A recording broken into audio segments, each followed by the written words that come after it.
لا حول ولا قوة إلا بالله العلي العظيم. أعوذ بالله من الشيطان الرجيم. بسم الله الرحمن الرحيم.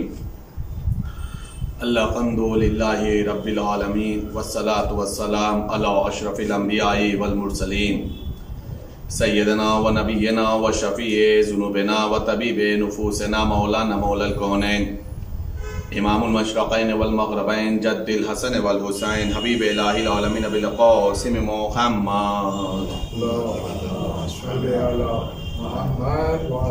وعلى البيت الطيبين الطاهرين المعصومين المظلومين المنتخبين المنتجبين. اما بعد فقد قال امام جعفر صادق علیہ السلام من اراد اللہ به الخیر قذف فی قلبه حب الحسین علیہ السلام و حب زیارته. صلوات بر محمد و آل محمد. اللهم صل علی محمد و آل محمد. عزیزان گرامی قدر، آزادہ امام مظلوم کربلا،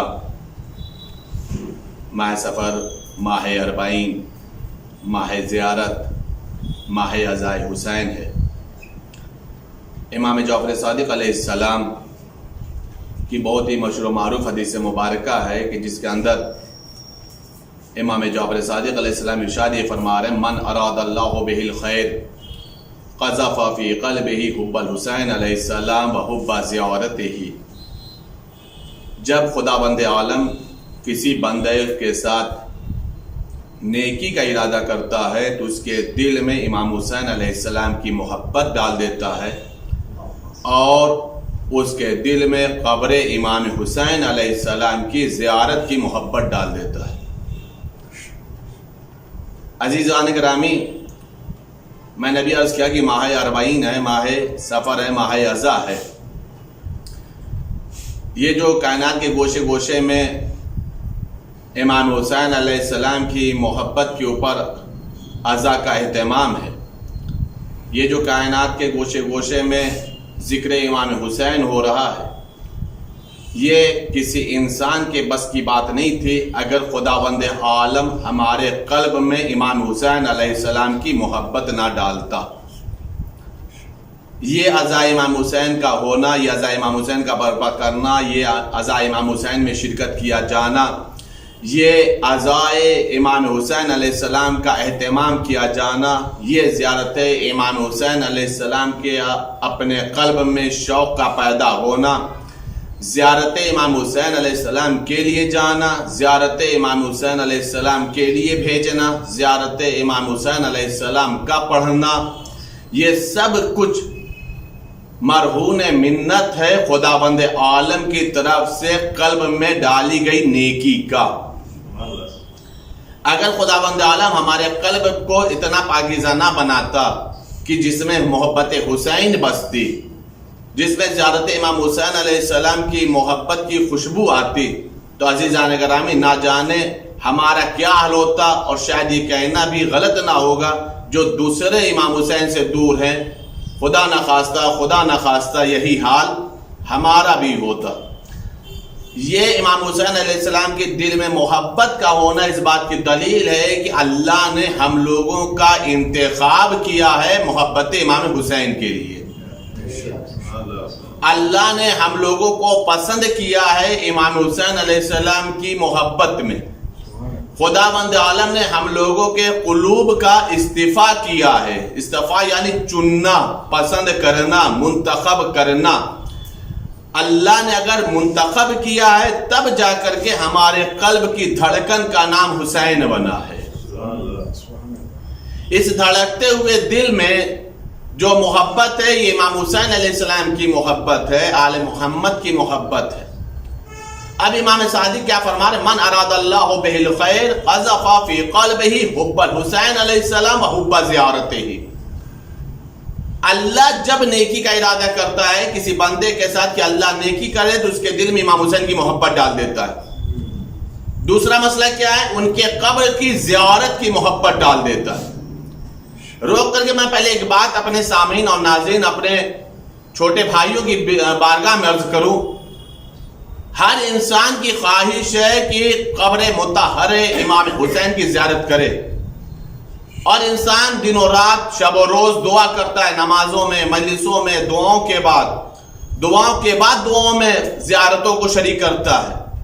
لیکن عزیزان گرامی، صرف اور صرف دعا کرنے سے کام نہیں چلتا.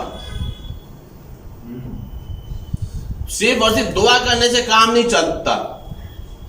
اللہ خالق ہے، اللہ مالک، اللہ رازق ہے. کیا صرف دعا کریں کہ اللہ رزق ہمیں عطا فرمائے تو رزق مل جائے گا؟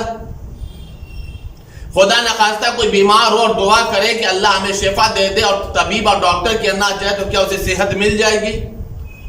اس کا مطلب کیا ہے کہ دعا اس وقت کارگر ہوتی ہے کہ جب اس چیز کے لیے اس سببوں کو بھی مہیا کیا جائے جو اس میں رکاوٹیں ہیں. ان چیزوں کی بھی تیاری کی جائے کہ جو اس کے لیے اسباب بنے ہیں، جو اس کی ضرورتیں ہیں، جس کے بغیر نہیں ہو سکتا. اس کا مفہوم اور مطلب کیا ہوا کہ اگر ہمارے قلب سے، ہمارے زبان سے ہم دست دعا کو بلند کر رہے ہیں کہ میرے معبود ہمیں تو کربلا معلیٰ کی زیارت نصیب فرما، تو صرف اور صرف دعا کرنے سے کام نہیں چلتا ہے، بلکہ اس کے ساتھ ساتھ جتنے لوازمات ہیں اس کی کوشش کرنا بھی ہماری ذمہ داری ہے.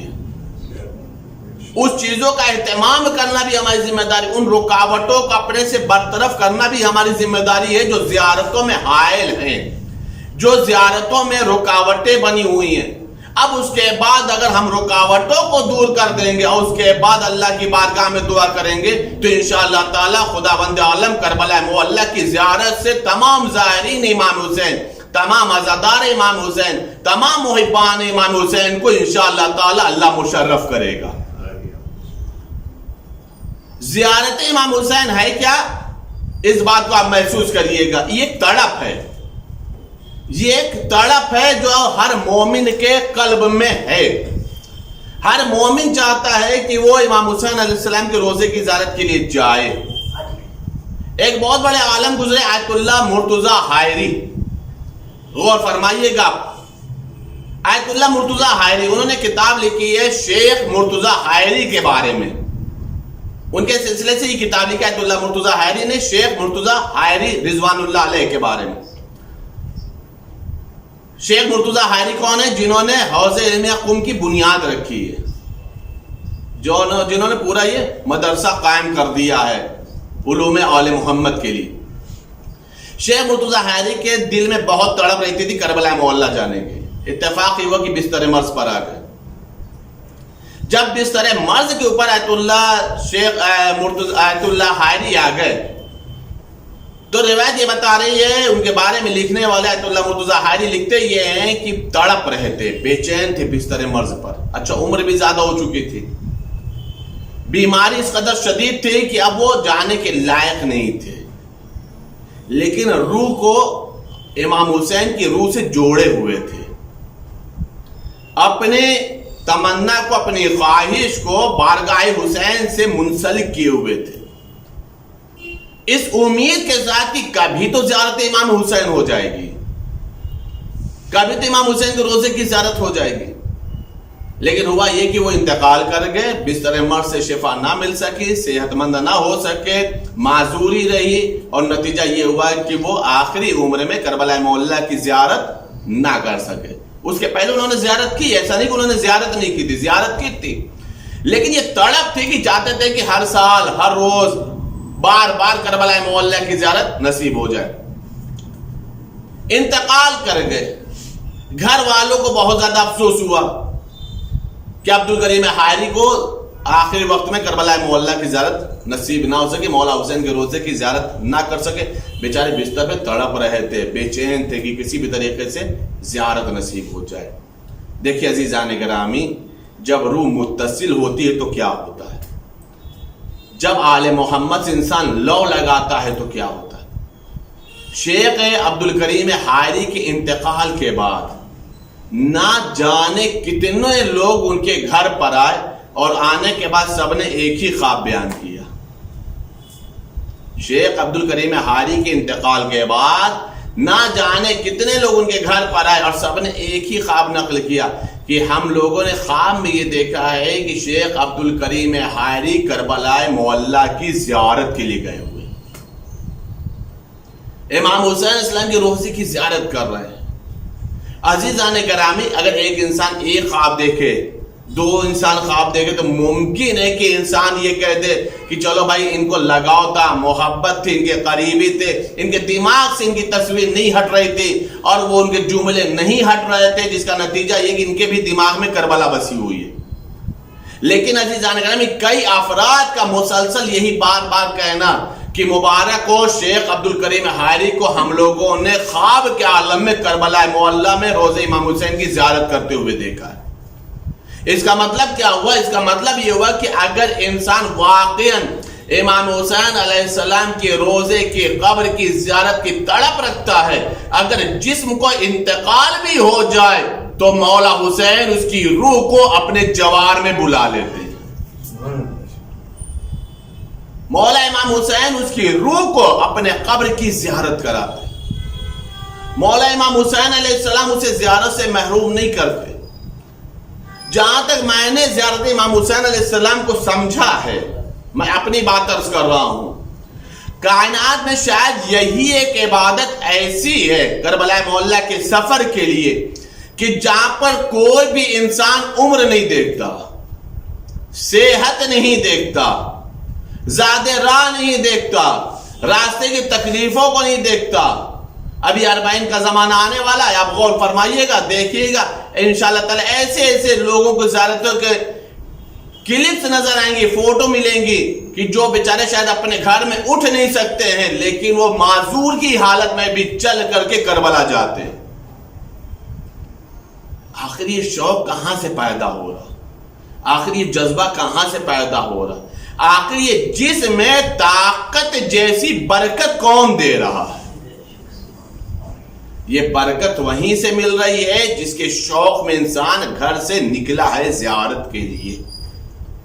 یہ حسین تقسیم کر رہے ہیں برکت، یہ حسین بلا رہے ہیں، یہ حسین کے مہمان ہیں، یہ امام حسین علیہ السلام کی آواز پر لبیک کہنے والے افراد ہیں جو ہر حالت میں امام حسین علیہ السلام کے روضے تک اپنے آپ کو پہنچانے کی کوشش کر رہے ہیں۔ ایک شخص ہے حضرت امام جعفر صادق علیہ السلام کے زمانے میں،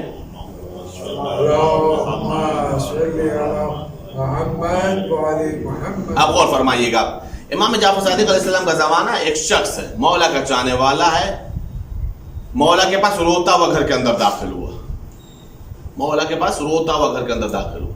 مولا نے پوچھا خیریت تو بھائی، کوئی بات ہو گئی، کوئی سانیہ، کوئی حادثہ، کوئی تکلیف، کوئی پریشانی ہے جو تم روتے ہوئے آئے ہو؟ اس نے کہا مولا ہم نے خواب دیکھا ہے، ہم نے خواب دیکھا۔ مولا نے پوچھا کیا خواب دیکھا؟ کہا میں نے خواب یہ دیکھا ہے کہ میرا ایک داماد جس کا نام حسین تھا، غور کریے گا آپ، جس کا نام حسین تھا، ابھی جلدی ہی انتقال کیا ہے۔ میرا داماد تھا، حسین نام تھا، ابھی جلدی ہی وہ انتقال کیا ہے۔ رات میں ہم نے اس کو خواب میں دیکھا ہے۔ مولا نے پوچھا کیا ہوا خواب میں، کیا تم نے دیکھا؟ اس نے کہا مولا میں نے خواب میں جب اسے دیکھا تو ہمارے اندر ایک محبت پیدا ہوئی، امن پیدا ہوئی، اور میں نے یہ سوچا کہ چلو داماد اسے گلے لگا لوں، تو اس نے مجھے پیچھے ہٹا کر کے خود اپنا آپ کو آگے بڑھا کر مجھے گلے لگا لیا، مجھے نہیں گلے لگانے دیا، خود آگے بڑھ کر کے اس نے مجھے اپنی آغوش میں لے لیا۔ مولا مردہ نے ہمیں آغوش میں لیا ہے، اب آپ سمجھ سکتے ہیں، مرحوم نے مجھے اپنی آغوش میں لیا ہے، مجھے موقع نہیں دیا کہ میں اس سے گلے لگوں، اس نے بڑھ کر کے مجھے اپنی آغوش میں لے لیا ہے۔ اب مولا اگر مرحوم کسی کو آغوش میں لے لے تو اس کا مطلب تو یہ ہو گیا کہ اب ہمارا وقت قریب ہے۔ آپ کے پاس اس لیے آیا ہوں کہ آپ امام ہیں، آپ جانتے ہوں گے کہ میری مدت حیات کتنی بچی ہے، اب میں دنیا میں کتنے روز کا مہمان ہوں، لیکن خواب سے تو یہی لگ رہا ہے کہ بس اب داماد نے مجھے اپنے پاس بلا لیا۔ اچھا رشتہ بھی عجیب و غریب ہے، داماد جا چکا ہے سسر کو اس نے گلے لگا لیا، آغوش میں لے لیا، پریشان تو ہے بیچارہ، کرے تو کیا کرے۔ لہذا تاریخ بتا رہی امام جعفر صادق علیہ السلام نے اس کو دیکھنے کے بعد ایک فرمایا بھائی تو جو خواب کی تعبیر سمجھ رہا ہے یہ خواب کی تعبیر نہیں ہے، یہ خواب کی تعبیر نہیں ہے. تو یہ سمجھ رہا ہے کہ تیرے داماد نے جس کا نام حسین ہے اس نے تجھے تیری آغوش میں لے لیا ہے، اور تو یہ سمجھ رہا ہے کہ اگر مرحوم کسی کو آغوش میں لے لے تو اس کا مطلب یہ ہے کہ زندگی حیات ختم ہو گئی، اب زندے کو زندہ رہنے کا حق نہیں بچا ہے، اب زندے کو اب اس دنیا کو چھوڑ کر کے چلے جانا ہے.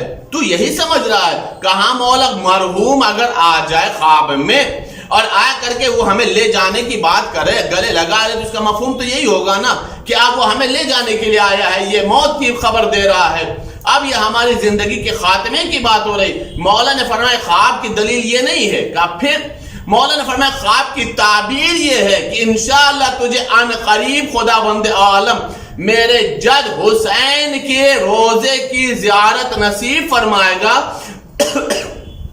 اور تو وہ خوش نصیب ہے کہ صرف تو زری کو نہیں چومے گا بلکہ میرے جد حسین کی قبر کو اپنی آغوش میں لے لے گا. تو صرف زری نہیں چومے گا، صرف تو جالی نہیں چومے گا، تجھے یہ اللہ نے شرف عطا فرمایا ہے. یہ خواب ہے کہ تو قبر کی تعویذ قبر کو، جو اصل قبر ہے، قبر نیچے ہے، یہ جالیاں اوپر ہیں، یہ اوپر کا حصہ ہے جو زیارت کے لیے ہے. مولا فرمانے امام صادق کہ تو اصل قبر کو چومے گا، بوسے دے گا، اس کو اپنی آغوش میں لے گا، اس کو تو گلے لگائے گا. یہ تجھے خداوند عالم نے تیرے اوپر خاص لطف کیا ہے، خاص تیرے اوپر کرم کیا ہے.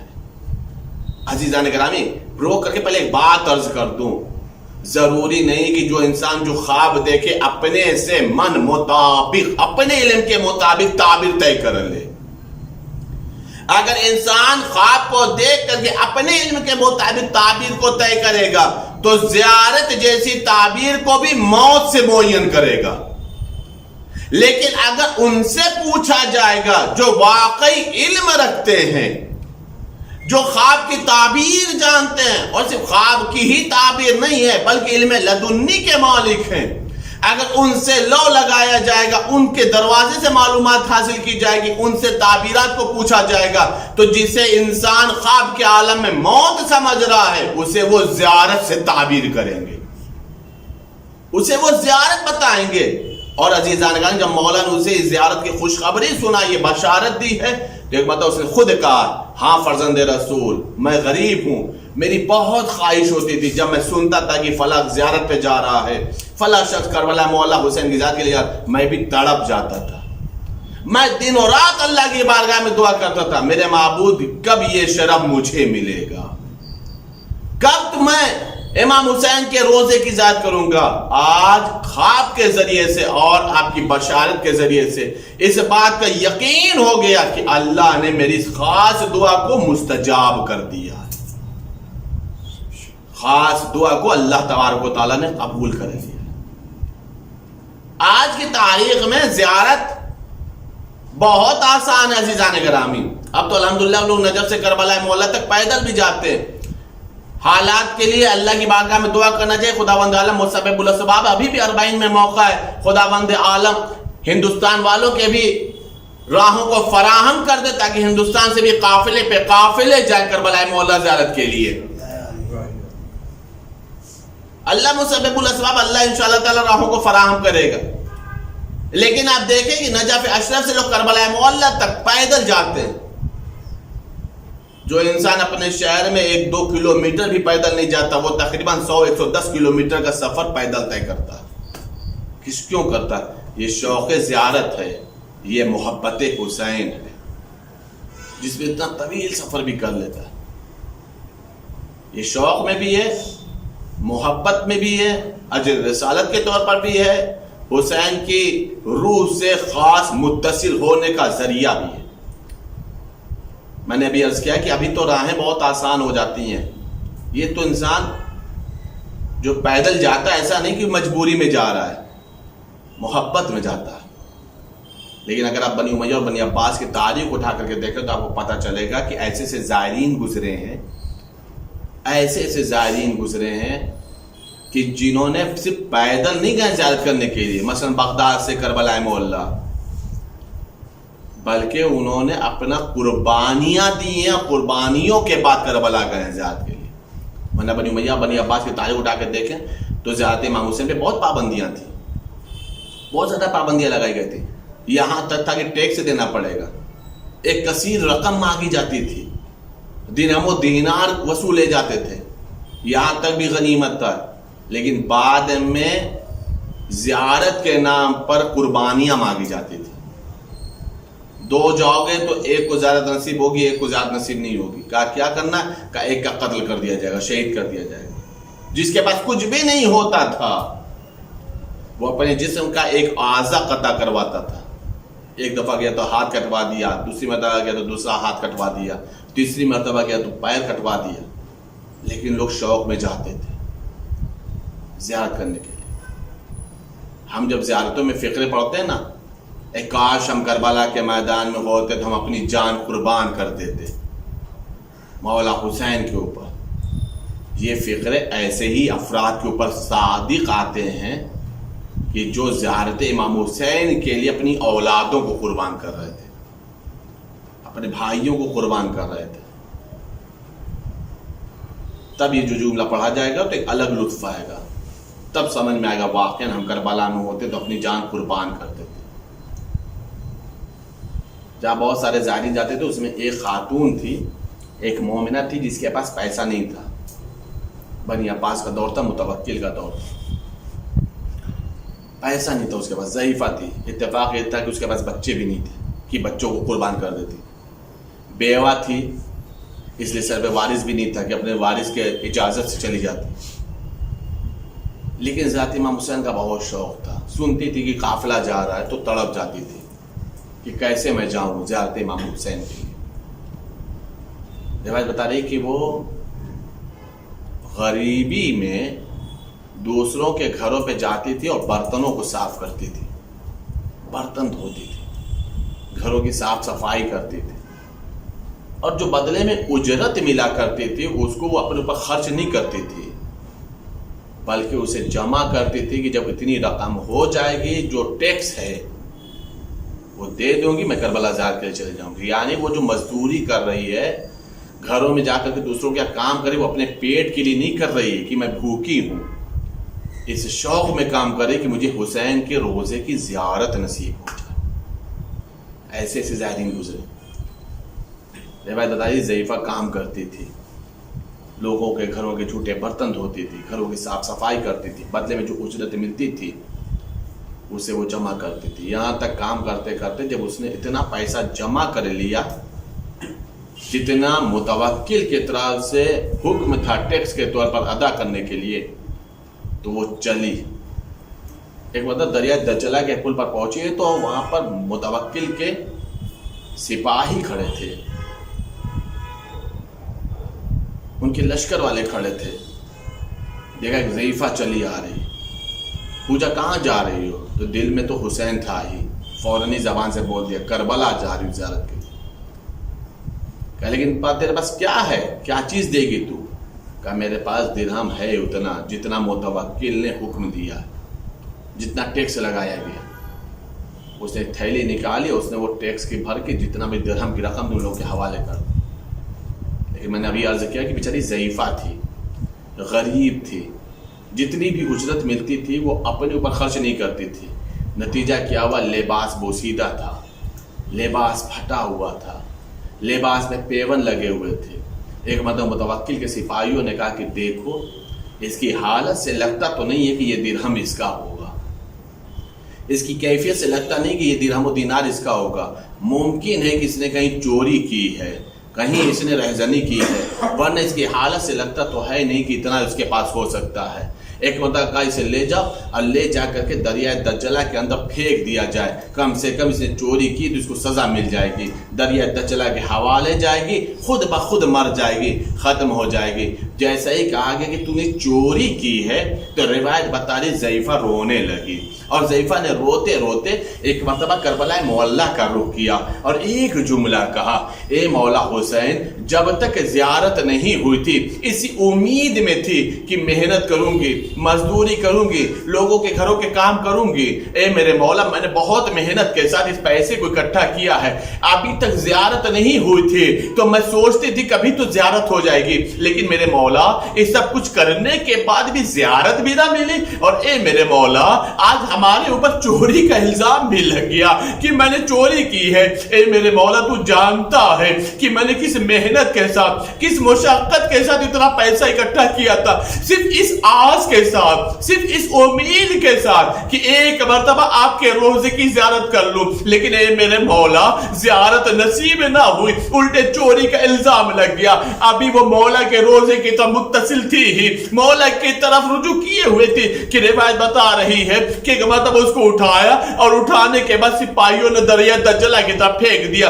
ابھی وہ دریا دجلہ کے اندر پہنچی نہ تھی، بیچ راستے میں تھی، ہوا میں تھی، خلا میں تھی کہ تاریخ بتا رہی کہ ایک نقاب پہنچ آیا، اور آنے کے بعد اس نے اشارے سے گھوڑے پر بیٹھالا، اور بیٹھانے کے بعد لمحے بھر کے اندر اس نے مولا حسین کے روزے پر پہنچا دیا۔ کہا لے لے مومنہ تجھے تیرے حسین کا روزہ مل گیا، جا زیارت کر لے، مولا حسین کی زری کو چوم لے، جا مولا حسین کے قبر اطہر کو چوم لے۔ روایت بتا رہی تڑپ تو تھی ہی، بے چین تو تھی ہی، اپنے آپ کو اس نے مولا کے قبر اطہر پہ گرا دیا، اس نے اپنے آپ کو مولا کے قبر اطہر کے اوپر گرا دیا، فریاد کرنے لگی، رونے لگی، گریہ کرنے لگی، ایک مرتبہ شکر کا سجدہ کیا، میرے بابو تیرا لاکھ لاکھ شکر ہے جو تو نے مجھے حسین کے جوار تک پہنچا دیا، جو تو نے مجھے حسین کی زیارت کرا دی۔ روایت بتا رہی یہ اس کے دل میں خیال آیا، ارے میں کیسی ہوں، جس آدمی نے مجھے بچایا ابھی تک میں نے اس کا شکریہ ادا نہ کیا۔ ایک مرتبہ پیچھے مڑی، دیکھا نقاب پوش گھوڑے پر سوار ہے۔ ایک مرتبہ کا بھائی تجھے معلوم ہے میں بہت غریب ہوں، میں تو نے میرے پر بہت بڑا احسان کیا ہے جو تو نے مجھے مولا حسین کے روزے کی زیارت کرا دی، میرے پاس کچھ دینے کو نہیں ہے لیکن تو میرا بہت بڑا محسن ہے، اگر تو میرے پر احسان نہ کرتا تو میں حسین کے روزے کی زیارت نہ کر پاتی، میرے پاس کچھ بھی نہیں ہے جو میں تجھے تحفے کے طور پر دوں، ہاں اگر ہو سکے تو اپنا ہاتھ بڑھا لے تاکہ میں اپنے محسن کے ہاتھ کو بوسہ دے دوں، تاکہ میں اپنے محسن کے ہاتھ کو چوم لے۔ ایک مرتبہ نقاب پوش نے ایک جملہ کہا، اے مومنہ ارے میرے ہاتھ کہاں، میرے ہاتھ تو فرات کے کنارے قما کر دیے گئے، اے مومنہ اگر میرے ہاتھ سلامت ہوتے، میرے شان موجود ہوتے تو نہ میرا حسین مارا جاتا، نہ میرا علی اکبر مارا جاتا، نہ ہی میری سکینہ کو تماچے لگتے، میں کوئی اور نہیں، حسین کا غلام ہے۔ سيعلم الذين ظلموا أي منقلب ينقلبون إنا لله وإنا إليه راجعون۔ اللہ تجھے واسطہ ہے محمد علیہ وسلم میں مختصر لیکن اہم اعمال کو قبول فرما، میرے معبود اس مومنہ کے صدقے میں ہم سب کو زیارت کربلا مولا تمام اتباع علیہ نصیب فرما، ہم سب کے رزق روزی میں اضافہ فرما، ہم سب کی پریشانی کو دور فرما، میرے معبود اس وبائی مرض کا خاتمہ فرما، میرے معبود ہندوستان والوں کے لیے بھی اسباب کو مہیا کر دے تاکہ زیارت امام حسین کے لیے جا سکے، میرے معبود ہم سب کے تمام دکھ درد رنج غم کو دور فرما، شر پسند طاقتوں کو نیست و نابود فرما، تمام محبان امام حسین کی حفاظت فرما، جو بے اولاد انہیں صاحب اولاد بنا، جو صاحبان اولاد ان کی اولادوں کی حفاظت فرما، امام زمانہ کے ظلم تعجیل فرما، ہم سب کو ان کے اعمال انصار میں شمار فرما۔ اللہم تقبل منا انک انت السمیع العلیم بحق محمد وآلہ الطاہرین۔ گزارش ہے متصور علم تی متصور تو اقتدار فرما کر کے تمام مرحومین کی روح کو سر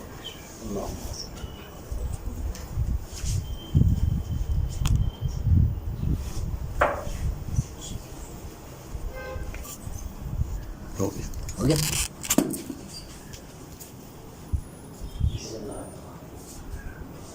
زیارت وارثہ۔ السلام علیکہ یا ابا عبداللہ، السلام علیکہ یا ابن رسول اللہ، السلام علیکہ ورحمۃ اللہ وبرکاتہ، السلام علیکہ یا وارث آدم صفوت اللہ، السلام علیکہ یا وارث نوح نبی اللہ، السلام علیکہ یا وارث ابراہیم خلیل اللہ. السلام علیکہ یا وارث موسیٰ کلیم اللہ.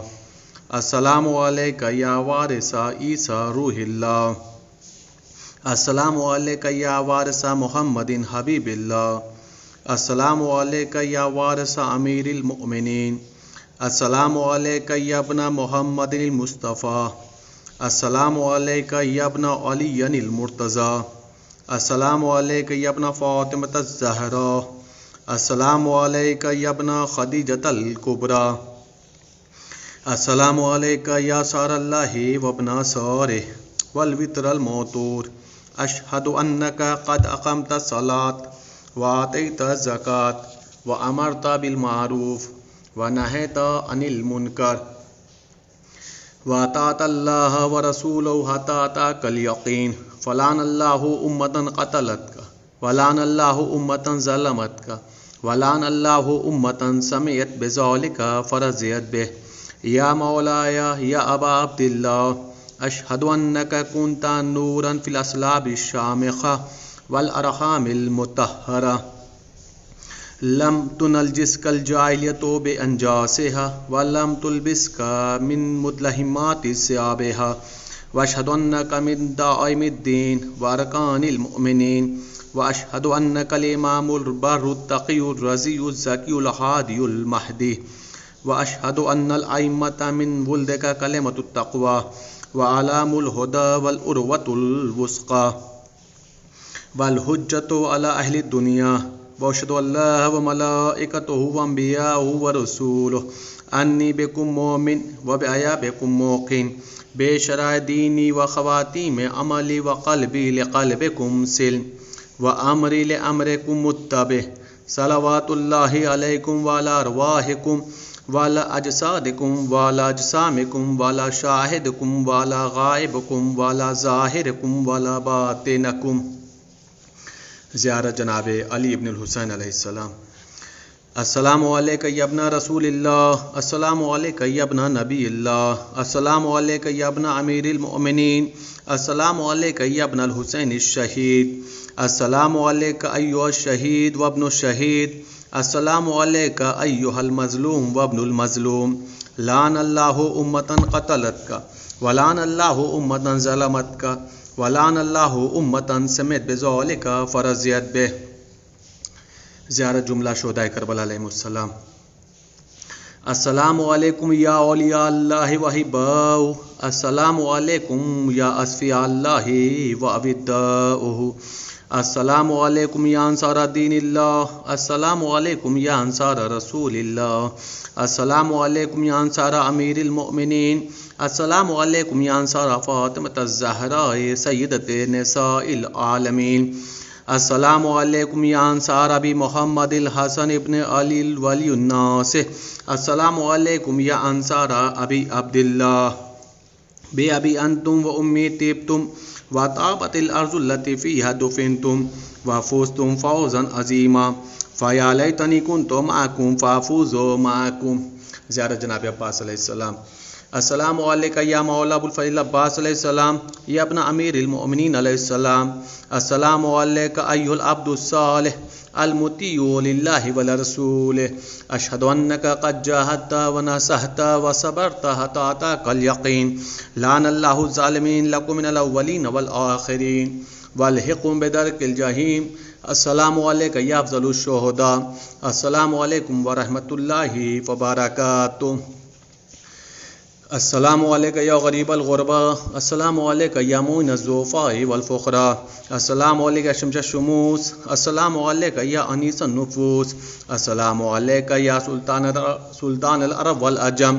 السلام علیکہ یا ابو الحسن یا علی ابن موسیٰ رضا.